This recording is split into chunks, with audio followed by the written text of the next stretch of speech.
শিক্ষার্থী, আশা করি তোমরা যে যেখানে আছো সুন্দর স্বাভাবিক সুস্থ জীবনযাপন করছো। তোমার প্রিয় ছাত্রছাত্রী, আমি বিগত ক্লাসে তোমাদেরকে ষষ্ঠ শ্রেণীর গণিত বিষয়ের উপর ভিত্তি করে আমি ভগ্নাংশ নিয়ে আলোচনা করেছিলাম। আজ আমি দ্বিতীয় পর্বে সেই ভগ্নাংশের উপরে ভিত্তি করে আমি তোমাদের 1.4 অনুশীলনী থেকে একটি সৃজনশীল প্রশ্নের সমাধান তোমাদের সামনে আমি উপস্থাপন করব।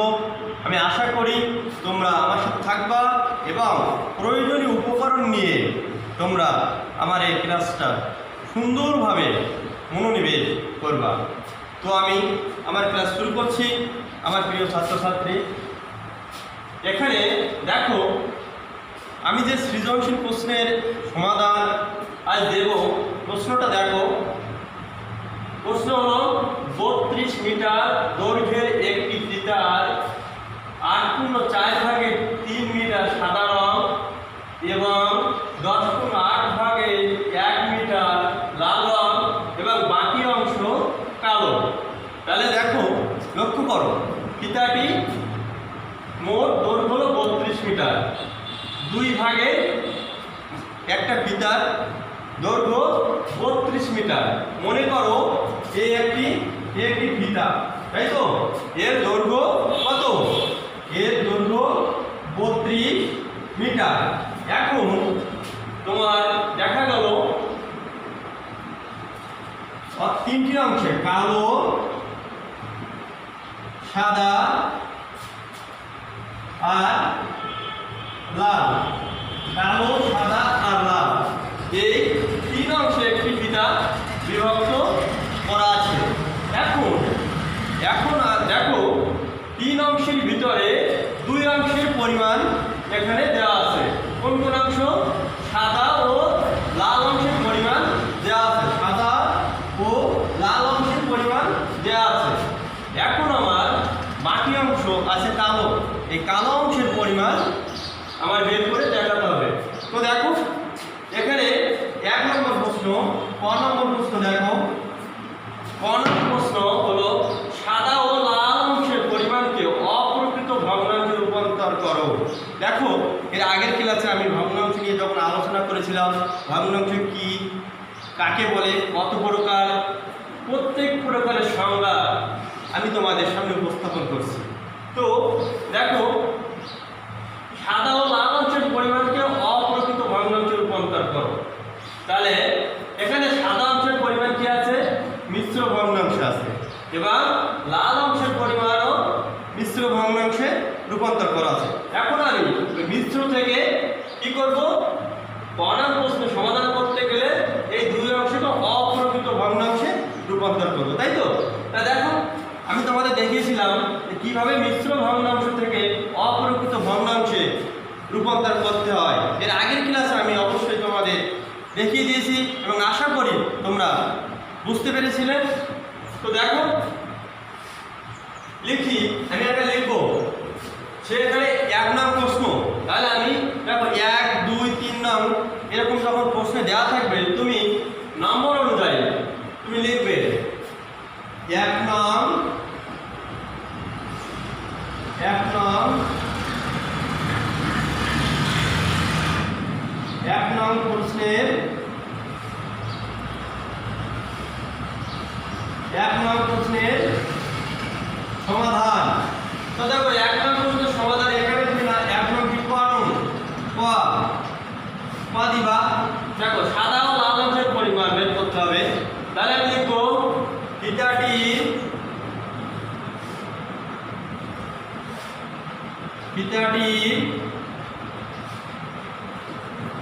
ফিতাটি প্রথমে সাদা ফিতাটি সাদা অংশের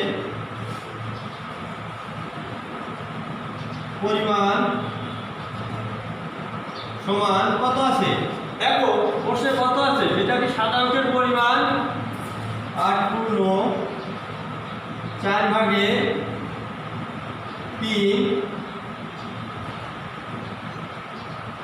মিটার, তাই তো? তো দেখো, এটা আমার মিশ্র ভগ্নাংশে দেওয়া আছে। আমাকে কি করতে হবে? অপ্রকৃত ভগ্নাংশে রূপান্তর করতে হবে। তো দেখো সূত্র কি ছিল? আমি তোমাদের আগের ক্লাসে দেখিয়েছিলাম, আজও আমি তোমাদের দেখিয়ে দিচ্ছি। সূত্র কি ছিল? দেখো সূত্র ছিল কি? পূর্ণ সংখ্যা, সূত্র ছিল পূর্ণ সংখ্যা গুণ হর যোগ লব আর নিচে হর, তাই তো? এই ছিল আমাদের সূত্র, তাই তো? দেখো সূত্র অনুযায়ী তাহলে কি লিখবো? এখানে পূর্ণ সংখ্যা কোনটা? এখানে পূর্ণ সংখ্যা হলো 8, তাহলে 8 গুণ হর হলো 4 যোগ লব হলো 3 আর নিচে হর কত? 4 থেকে যাবে এত মিটার। এটা যখন আমরা ভাগাবো 4টা 32 যোগ 3 নিচে হর হলো 4 মিটার। কি কত হবে? 32 আর 3 কত? 35 এত মিটার। দেখো তাহলে লক্ষ্য করো, এই মিশ্র ভগ্নাংশকে যখন আমি সূত্রের মাধ্যমে নিয়ে আসলাম, দেখো অপ্রকৃত ভগ্নাংশে রূপান্তর করবো। তো দেখো আমার এটা এখন অপ্রকৃত ভগ্নাংশ হয়েছে কিনা। দেখো অপ্রকৃত ভগ্নাংশের সংখ্যা আমি কি বলেছিলাম? লব বড় হবে আর হর ছোট হবে, তাই তো? লব বড় হবে আর হর ছোট হবে। তাহলে দেখো আমার অপ্রকৃত ভগ্নাংশ হলো, তাই না? তাহলে আমি কি লিখবো? তখন আমি এটা লিখবো, যেহেতু আমার অপ্রকৃত ভগ্নাংশে রূপান্তর করতে বলছে, তাই তো? তাহলে লিখবো এটি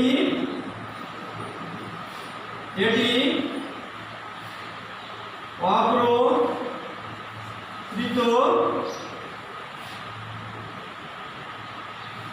ভগ্নাংশ। তাহলে এই একটা উত্তর, এই জন্য এখানে লিখবো উত্তর, তাই তো? দেখো সাদা অংশের পরিমাণ বের করলাম, এখন কোন অংশের পরিমাণ? লাল অংশের লিখবো, অনুরূপভাবে লিখবো। দেখো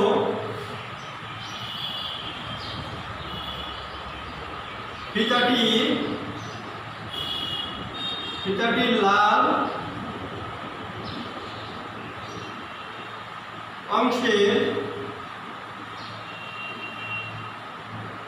লাল অংশের পরিমাণ কত?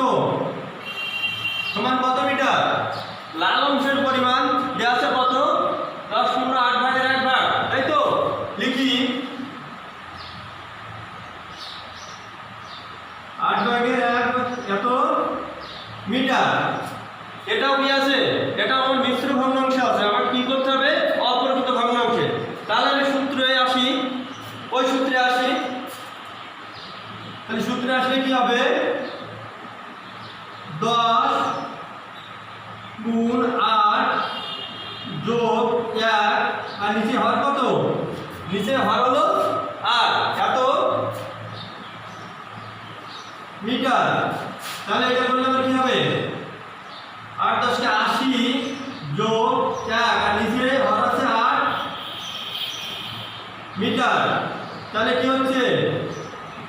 আমার লব হচ্ছে 81। তাহলে আমার লব হচ্ছে 81 আর হর হচ্ছে 8 এত মিটার, তাই তো?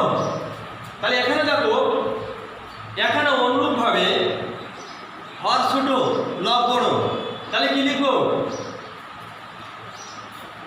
আমার এটা অপ্রকৃত ভগ্নাংশ হলো। দেখো সূত্রের সঙ্গে মিল আছে, তাহলে নির্দিতে আমরা লিখবো কি? এটি অনুরূপভাবে লিখবো, এটি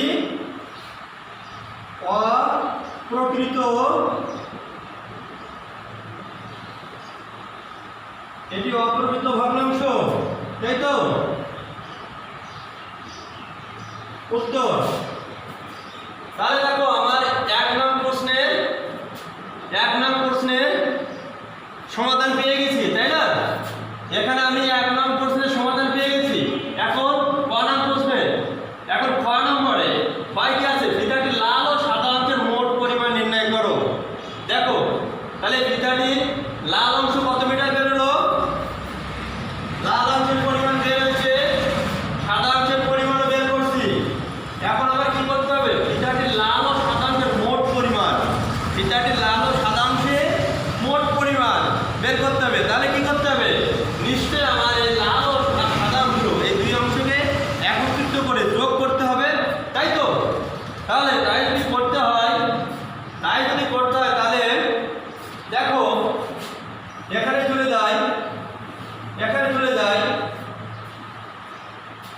আমি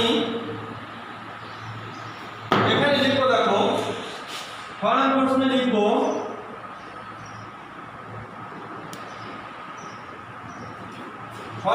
কি ফিতাটির লাল ও সাদা অংশের যোগফল, কারণ এখানে ফিতাটির লাল ও সাদা অংশের মোট পরিমাণ নির্ণয় করতে বলছে। তাহলে কি লিখবো?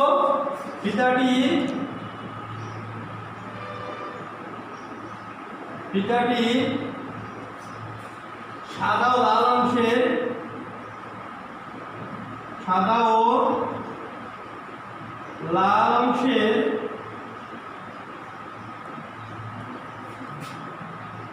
যোগফল সমান কত? তাহলে সাদা অংশ কত বের হয়েছে? সাদা অংশ আর হর কত? 4। আর লাল অংশ লব হলো 81, হর হলো 8, এত মিটার, তাই তো? এত মিটার। এখন আমার এখানে আছে সাদা অংশের পরিমাণ, এখানে আছে দেখো হর 4 আর এখানে হর 8। আমি 4 আর 8 লসাগু করব। 4 আর 8 লসাগু করলে কত হবে? দেখো 4 আর 8 লসাগু করলে কত হয়? আমি যদি 2 দিয়ে নেই তাহলে 4 এর ভিতরে 2 বার যাবে, 8 এর ভিতরে 4 বার যাবে। আবার ভাঙানো যাচ্ছে, আমি 2 দিয়ে যদি ভাঙাই তাহলে উভয়কে আমি ভাগ করতে পারছি। 2 একে 2, 2 2 4। তাহলে আমার এখানে লসাগু কত হচ্ছে? 2 2 4 2 8 হচ্ছে, তাই তো? এখন দেখো এই 4 8 এর ভিতরে কবার যাচ্ছে? 8 এর ভিতরে 4 কবার যাচ্ছে? 2 বার। এই 2 দিয়ে আমি এই 35 কে গুণ করব। তাহলে কত হবে? 35 গুণ 2 কত হবে? 8 2 10 16 হাতে 1 3 3 হলো 6 আর 7 কত হয়? 70, তাই তো? এখানে আসবে 8 8 এর ভিতরে একবার যায়, তাই তো? তাহলে 1 টা আমি উপরে এই লবের সঙ্গে গুণ করব। তাহলে কত হলো? 1 কে লবের সঙ্গে গুণ করলে এখানে 81 হবে, তাই তো? এত মিটার। এখন 70 আর 81 আমি যোগ করব। 70 আর 81 যোগ করলে কত হচ্ছে? দেখো 81 আর 70 যোগ করলে কত? 1 আর 28 15 কত হচ্ছে? 151। আর নিচে হচ্ছে হর হচ্ছে কত? হর জায়গায় থাকবে 8 মিটার, তাই তো? তাহলে দেখো ফিতাটি সাদা ও লাল অংশের পরিমাণ আমি নির্ণয় করে ফেলছি, তাই তো? তাহলে প্রথমে কি নির্ণয় করলাম? সাদা ও লাল অংশের পরিমাণকে অপ্রকৃত ভগ্নাংশে আমি রূপান্তর করলাম। তারপরে ফিতাটির লাল ও সাদা অংশের মোট পরিমাণ বের করলাম। তাহলে এটা হলো খননের উত্তর, তাই তো? এখন 3 নম্বর প্রশ্ন দেখো, গ নং প্রশ্নে ফিতার কালো অংশের পরিমাণ বের করো। গ নংয়ে বের করতে হবে কি? ফিতার কালো অংশের পরিমাণ। তাহলে দেখো ফিতাকে আমি ভাগ করেছিলাম কয়টি অংশে? ফিতাকে ভাগ করেছিলাম আমি 3টি অংশে, তাই তো? 3টি অংশে ভাগ করেছিলাম। এখন 3টি অংশের ভিতরে দেখো আমি সাদা ও লাল অংশের যোগফল বের করতে পারছি। সাদা ও লাল অংশ বের করা হয়ে গেল। এখন ফিতাটির দৈর্ঘ্য ছিল কত? 32 মিটার, তাই তো? দৈর্ঘ্য ছিল 32 মিটার। আমি এই ফিতাটি 3 ভাগে 2 ভাগ আমি বের করে ফেলছি, 2 ভাগে যোগফল বের করে ফেলছি। এখন আছে বাকি 1 ভাগ। তাহলে মোট ফিতা কত? মোট ফিতা 32 মিটার, তাই তো? মোট ফিতা হলো 32 মিটার। এখন দেখো আমি এটা বুঝানোর জন্য এটা আমি মুছে ফেলছি, জায়গা সংখ্যার জন্য আমি এটা মুছে ফেলছি। দেখো তাহলে গ নং প্রশ্ন, দেখো ফিতার কালো অংশের পরিমাণ। তাহলে কি লিখবো? দেয়া আছে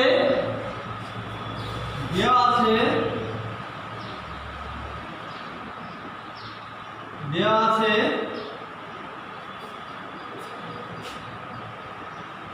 কি থিটাটির মোট দৈর্ঘ্য থিটাটির মোট দৈর্ঘ্য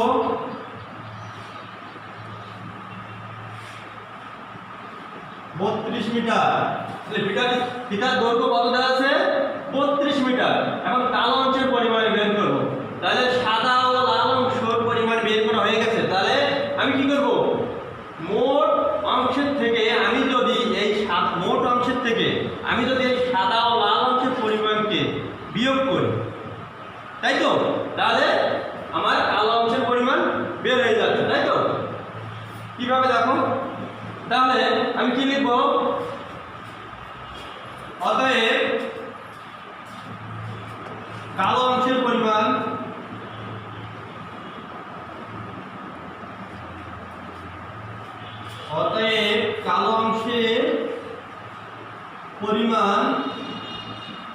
সমান কি লিখব? মোট 32 মিটার। আমি মোট 32 মিটার লিখব। 32 বিয়োগ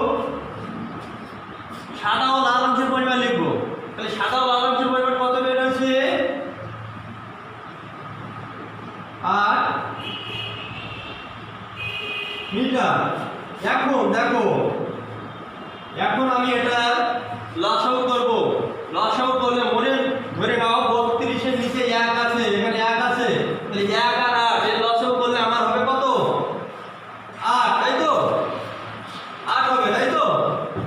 তো দেখো, আমি ধরে নিলাম এর নিচে 1 আছে, তাই তো? তাহলে আমি এই 1 এর সঙ্গে 8 যদি গুণ করি, তাহলে 8 এর কত হয়? 8। এই 8 কে আমি 32 দিয়ে গুণ করব। তাহলে কত হবে? 32 গুণ 8 কত হবে? 8 দুগুণে 16, 6 হাতে 1, 3 আর 24 আর 1 25, তাই তো? 8 দুগুণে 16, 6 হাতে 1, 3 আর 24 আর 1 25, 256 বিয়োগ কত হচ্ছে? 8 8 এর ভিতরে কত বার? 1 বার। 1 সেই 1 কি করব? উপরে 10 এর সাথে গুণ করব। তাহলে কত হচ্ছে? 151 এত মিটার, তাই তো? এখন দেখো, লক্ষ্য করো, 256 থেকে 151 আমি বিয়োগ করব। 256 থেকে 191 বিয়োগ করব। তাহলে কত হয়? এখানে হবে 5 5 মিলে গেল 0, 1 আর কত হলে 2 1 কত হচ্ছে? 105, তাই তো? 6 থেকে 1 বাদ দিলে হচ্ছে কত? 5। এখানে 0 5 5 মিলে গেলে আর 2 থেকে 1 বাদ দিলে হচ্ছে 1, তাহলে 105 আর হরের জায়গায় হর লিখবে এত মিটার। এখন দেখো, এটা আমার অপ্রকৃত ভগ্নাংশ আছে, আমি মিশ্র ভগ্নাংশে রূপান্তর করব সুবিধার জন্য, তাই তো? আমি মিশ্র ভগ্নাংশে রূপান্তর করব। তো দেখো, আমি যদি 8 দিয়ে 105 কে যদি 8 দিয়ে ভাগ করি, তাহলে কতবার যাচ্ছে? প্রথমে 8 থেকে 8 উপর আছে 10, তাহলে 10 থেকে 8 বার দিলে কত হবে? 2 5 নামাই নিয়ে আসলাম, কতবার যাবে? এখন 3 বার, 3 আর 24, আগে কত? 25 থেকে 24 বার দিলে কত থাকে? 1, তাই তো? এখন আমি কি করব? আমার এই ভাগশেষ উপরে চলে যাবে, তাই তো? হর থেকে যাবে, তাহলে কি হবে? 13 পূর্ণ 8 ভাগে 1 ভাগ। তাহলে দেখো, আমার এটা মিশ্র ভগ্নাংশে পরিণত হলো। কিভাবে হলো? সূত্র দেখো, সূত্র আমি দেখাই দিছিলাম, একটি পূর্ণ সংখ্যা আর একটা প্রকৃত ভগ্নাংশ। তাহলে দেখো, একটা পূর্ণ সংখ্যা হলো, একটা প্রকৃত ভগ্নাংশ হলো, তাই তো? তাহলে কি লিখবো? 13 পূর্ণ 8 ভাগে 1 ভাগ এত মিটার। তাহলে দেখো, কালো অংশের পরিমাণ পেয়ে গেছি, তাই তো?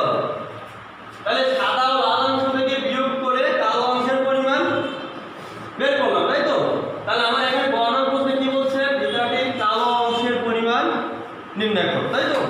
তাহলে কালো অংশের পরিমাণ নির্ণয় করা শেষ। অতএব আমি এখন লিখতে পারবো কি, এটাই হলো গ নংয়ের উত্তর। এটা গ নং প্রশ্নের উত্তর। তো দেখো আমরা কত সহজে এই ভগ্নাংশের এই সৃজনশীল প্রশ্নের সমাধান করতে পারলাম, তাই তো? তাহলে আমি আমার প্রিয় ছাত্রছাত্রী, আমি আশা করি এতক্ষণ আমি ভগ্নাংশের উপরে যে সৃজনশীল প্রশ্নের সমাধান এখানে আমি উপস্থাপন করলাম, তোমরা আমার সাথে সময় দিয়েছো এবং প্রয়োজনীয় উপকরণ নিয়ে আমার এই ক্লাসটা তোমরা লিপিবদ্ধ করেছো। তো আমার প্রিয় শিক্ষার্থী, পরবর্তী ক্লাসে আমি আরও অনেক অনেক দিক নির্দেশনা দেওয়ার চেষ্টা করব। আমি আশা করি তোমরা আমার সাথে থাকবে। তো আজ এ পর্যন্ত সকলের সুস্থতা ও শুভকামনা করে আমি আজকের ক্লাস এখানে শেষ করছি।